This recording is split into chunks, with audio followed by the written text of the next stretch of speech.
Welcome viewers to the show of Happy Health, and I've got very beautiful guest. And before I invite him to introduce himself, my name is Dr. Gokul Gokani, and I welcome him and request him to introduce himself. Thank you. Well, my name is Dr. Jordan Weeda, and I'm a chiropractor here in Ashland, Oregon. I've been practicing here for about 2 years. My training and specialty is in an upper cervical form of chiropractic care called NUCCA, N-U-C-C-A. That's an acronym. It stands for National Upper Cervical Chiropractic Association. Mm-hmm. This technique was formed in the mid-'60s and it's just continued to develop throughout the years. And actually, this period of time right now, I'd say, is kind of our golden years. Is that the right word? I don't know. Anyway, there's a lot of interest and development happening right now in our technique. Some research has been happening, and actually a lot of interest coming from the NIH. So there's a lot of new interesting developments in the research side of things. Right now there's about 300 doctors worldwide that specialize in this approach. So as far as in our local area, I'm the only doctor that's practicing this technique between Eugene and Sacramento. Oh, welcome. Welcome, Jordan. And before we take our discussion further, I'll just share one joke. Mrs. Rush burst into the doctor's office. Doctor, I'm furious with you. My husband came to you 2 months ago with headaches.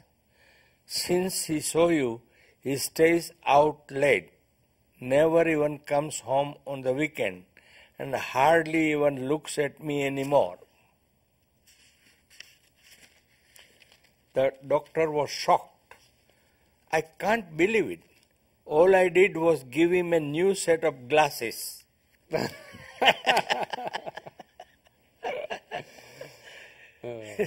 So there you are, sometimes glasses can show you the reality and truth about your wife.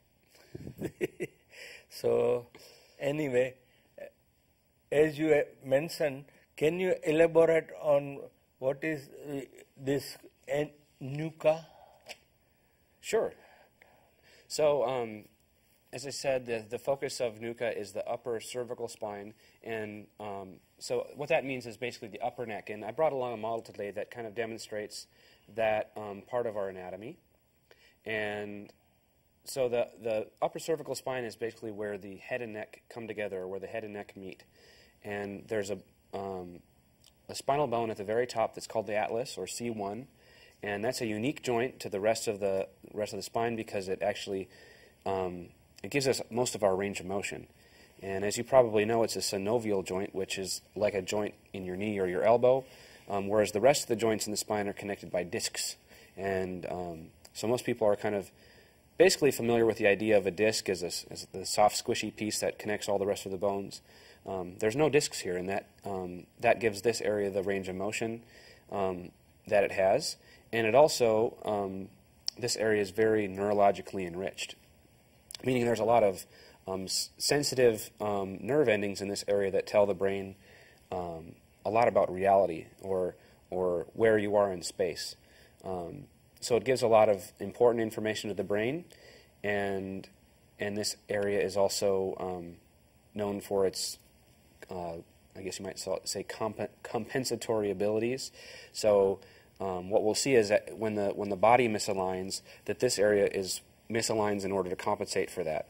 And so that misalignment sometimes causes other effects to happen out throughout the body because of that delicate relationship with the nervous system, meaning the brain stem and spinal cord, and then also the circulatory system in this area. And this model shows a little bit of that. These the red tubes here demonstrate arteries, and so the blood supply that comes through the spine in this area kind of passes up and around and through the back of this first bone, and then up into the inside of the skull, where it feeds blood supply to the brain stem and spinal cord.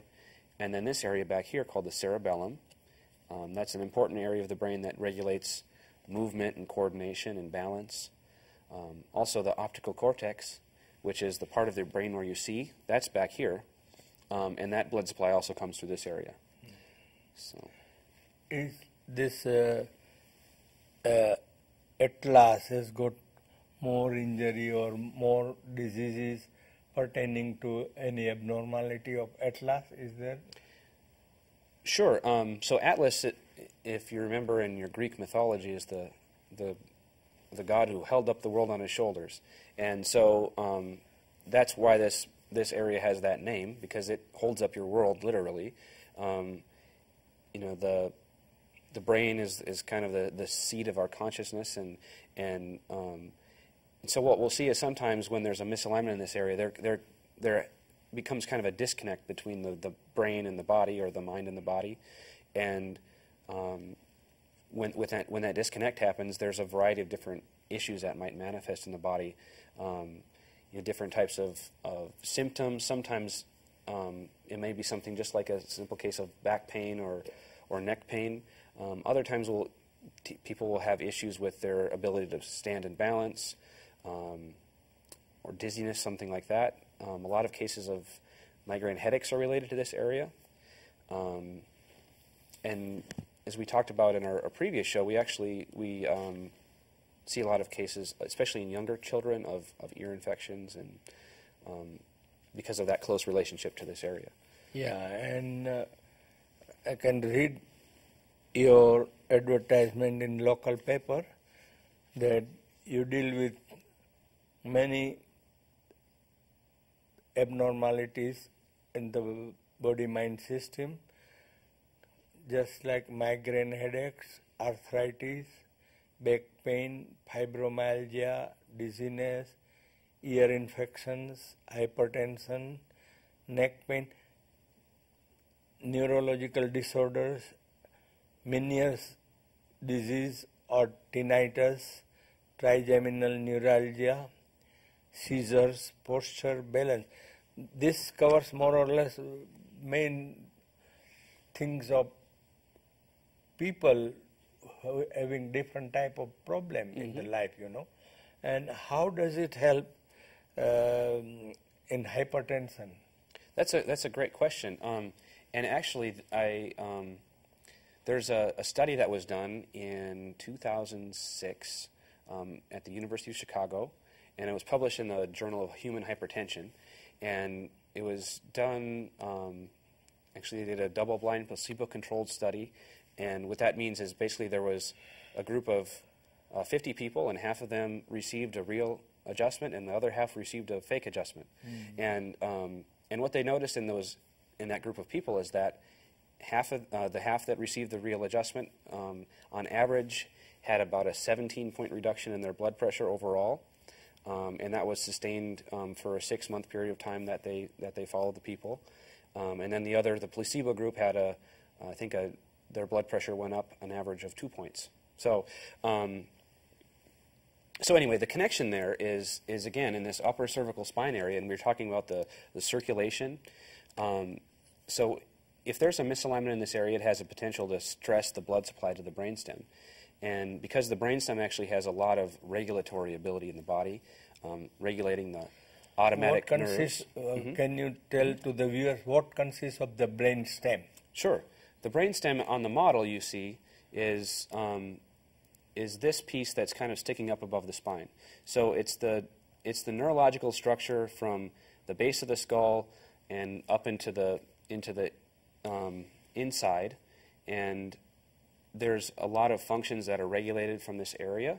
One of them that we check every day in our office is actually posture regulation. Others, there's regulation of heart rate, our blood pressure, respiration rate. Even science is now showing us that there's connections to the immune system, and the body's ability to heal itself are actually partially regulated out of that area.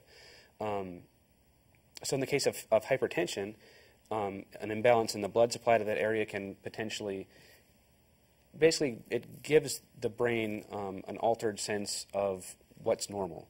And so the blood pressure can elevate and try to, basically it's an effort to try to regulate or get to some sort of sense of normal in the brainstem, but then that ends up elevating the blood pressure through the whole body.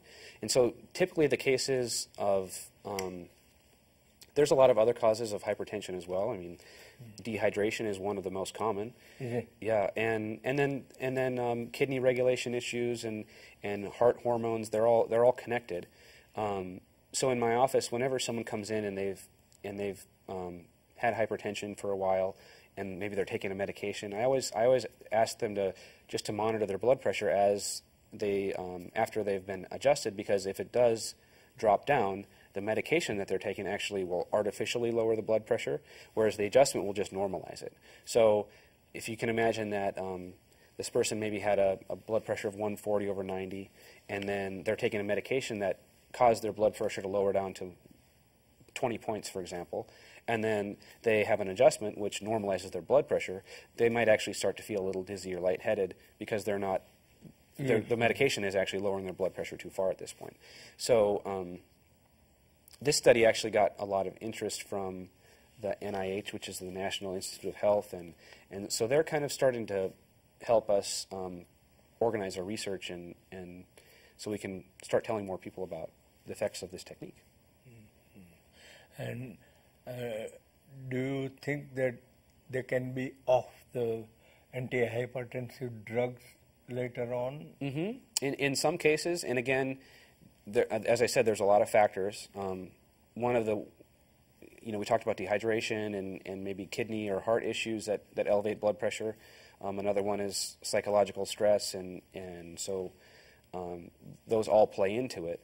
But in a number of cases of people that are dealing with all those other issues, making sure they're hydrated well and they're living a healthy lifestyle, and their blood pressure is still up, and then they receive this adjustment and it normalizes the stress at the brainstem level, they're able to get off of their medication. That's amazing. And then how does it help in fibromyalgia and back pain and all this thing? Sure. Fibromyalgia is a really common question that I get, and fibromyalgia is basically a cluster of a variety of different symptoms.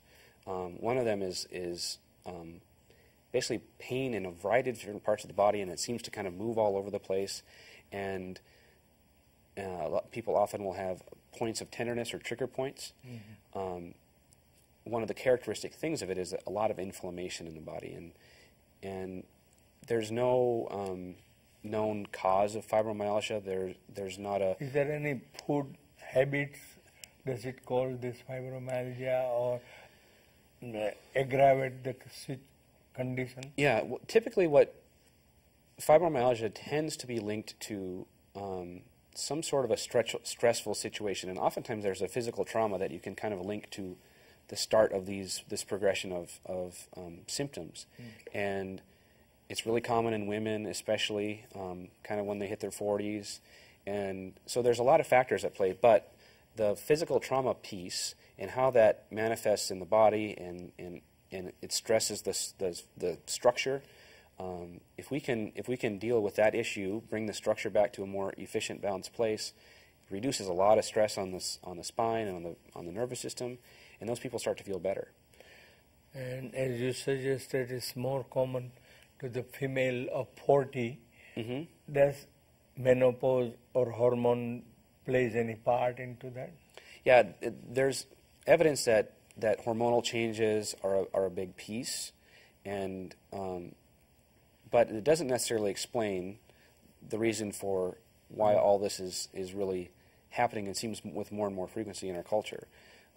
I think there's a lot of other factors that aren't really fully discovered yet, but the spinal imbalance and the structural piece and the stress that puts on the nervous system are a big factor that's often overlooked in a lot of cases. And there's a number of medications that have been developed to try to alleviate the symptoms, but they're not really doing anything to go down to find that root cause and what type of neurological disorders you come across in your practice? And again, the same way, by this cervical spine adjustment? Does it help? Sure. One of the most common ones is migraine headaches. That's actually a neurological issue. There's a couple of factors in that, of course, but one of the interesting things about a migraine headache is oftentimes people will have a sensation that something's happening, or they'll get what's called an aura, and basically they know that headache is on its way, so they kind of duck for cover. And so that's the kind of the neurological change that happens with a migraine headache. There's also a big structural piece with that, and that what we found is a lot of folks that have migraine headaches that kind of come on without warning, or come on during high periods of stress, they often will have a structural misalignment here at the top of the neck that puts a lot of stress on their brain. And the way that it does that is here at the base of the skull. And on the model here, you can't see the muscles, but there's a couple of little muscles that attach the base of the skull down to the top bone of the neck, and there's actually a connection between those muscles and the dura, which is the dura is the covering of the brain and spinal cord. It's a really tough connective tissue. That's why it's called dura.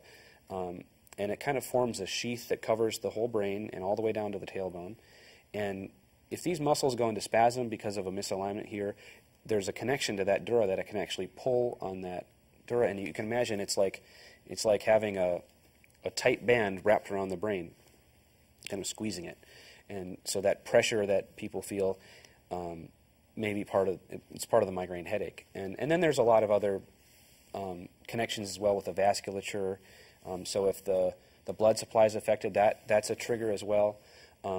But we've had a lot of really good success helping people with migraine headaches.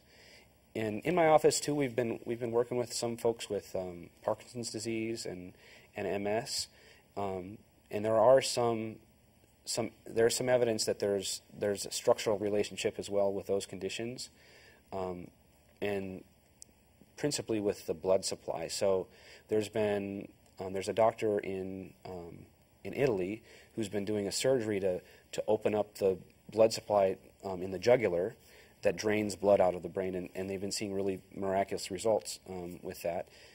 But what we're finding is that the blood supply also that comes out through the jugular also comes out through this area in the spine. And so if there's a misalignment here that's preventing... vertebral arteries, no? Yeah, the vertebral arteries. And there's actually a vein that comes out as well, and that's not on the model. But if there's a stress in this area that's preventing the blood from draining out of the brain, in this area, that could also be manifesting in contributing to the development of even neurological conditions like Parkinson's and MS. So it's really kind of forefront stuff, and it's not 100% of the cases by any means, but we've definitely seen some positive changes happen in those folks. And really, I think in the earliest stages of when those issues develop is the best time to really intervene, and we can probably have the most significant change then. And again, I haven't worked with a lot of those cases, but we've seen some good evidence that we can possibly help. So, as we were talking before, our bodies are made pretty amazingly. It's an amazing structure, and we're really designed to function.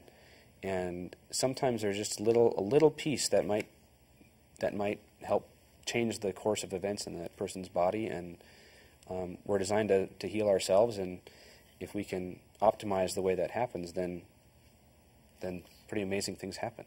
This lighter side of it, that people go and vote, or they select 7 wonders of the world.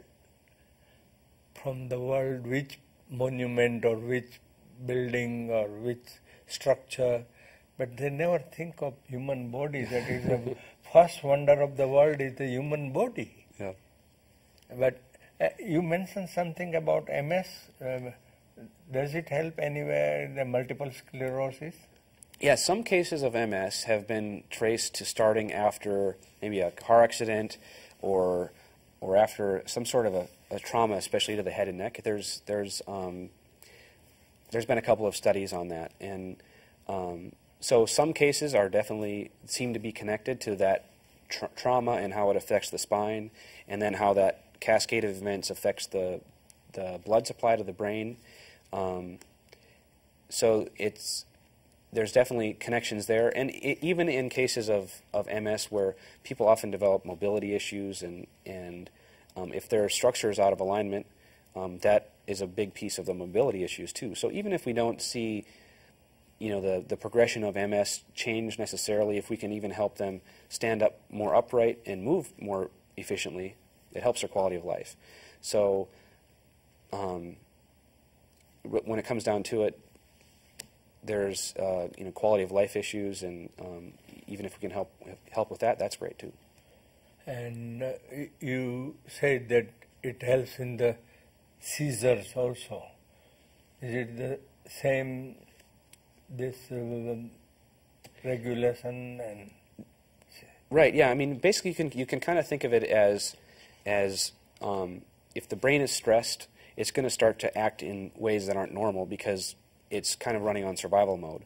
And different people, depending on their structural makeup and how their system decides to deal with those events, it may manifest in different ways. So, really, it's a simple thing to start and check first, mm-hmm. and it may not be the principal cause, but in some cases it is. Yeah. Yeah, but this seizure, you said that it can, and there is nothing wrong in checking it up path. Right. But in the same note, does it help anywhere in epileptic fits? I haven't had any cases in my practice. I do know of, and again, this isn't something that's been really researched, but there are cases, case studies, and actually, I had a classmate in chiropractic school that he had a lot of seizures as a child, and they seemed to get better as a result of chiropractic care, and so it's one of those things that isn't really quantified and researched very well, but there are cases that seem to be connected. And we talked in earlier show about ear infections. Mm-hmm. Can you elaborate a bit more? Because a lot of people in the Western world, I don't know why, but it's more glue ears and mm-hmm. ear infection. What is the cause and how you can explain to the viewers that it can be helped? Sure.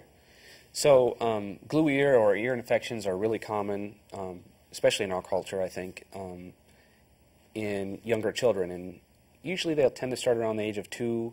In some cases they start earlier. It has to do anything with any food allergy or anything? I think, there's a lot of factors. I think one of the principal things about especially our culture is the way our children are born.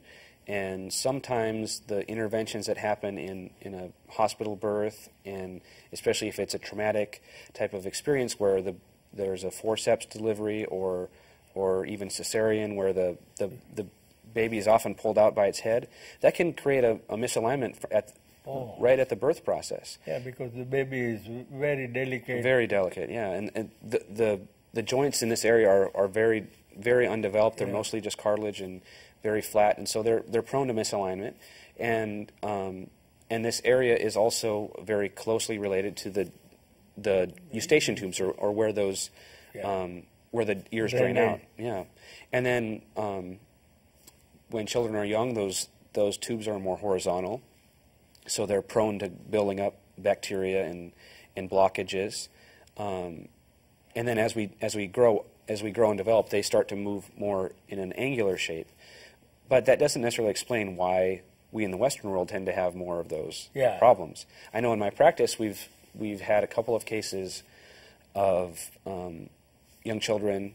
A couple in particular I'm thinking about. One was an 8-year-old boy who was on his 3rd set of tubes being put in his ears to help to deal with the issue, and his parents had figured they'd spent about $30,000 on this surgical intervention, and he wasn't getting any better. It wasn't really fixing the cause. And after his second adjustment, he's hasn't had a near infection since, and so his parents are pretty happy. In a similar story for another little boy who I think was about 3. ENT surgeon won't be happy. No, the ENT wouldn't be happy. But but again, you know, there's cases that ENTs are very necessary too. I think if we could all learn to work together, we'd help a lot more people. Yes, yes. Because you see, sole purpose of healing practitioner is how to heal our patients or our customers without giving any more side effects. Right. If you treat one disease and introduce 10 more diseases for the future, that's not a good deal, you know. No, that's not a good deal. So we have got 1 minute, so if you want to say anything, because sure. Okay, so one of the questions that we often get is, you know, I'm kind of scared of chiropractic because I've heard it's really forceful and there's all this popping and cracking. And so I brought a little video today that shows the adjustment and how gentle it is when we're specific. Can we put that video of Dr. Jordan? Okay. The NUCCA approach is very, very gentle. In fact, all people feel is just a light, gentle touch right behind the earlobe. The video you see, we're barely touching the skin. I mean, there's no more pressure than you'd place if you're touching your eyeball. So it's very, very safe and very, very gentle and very effective. That's why you say your spine is unique like a snowflake. That's right. So that's good. Thank you very much, Dr. Jordan. Thank you. It was pleasure knowing the new science, and we improve in our knowledge day by day. That's correct. It never finishes. So thank you very much. Thank you very much to our Nick, the great director, SOU, our audience, last but not the least, our beautiful crew on the cameras and in the room, control room as well, and hope to see you soon. Thank you.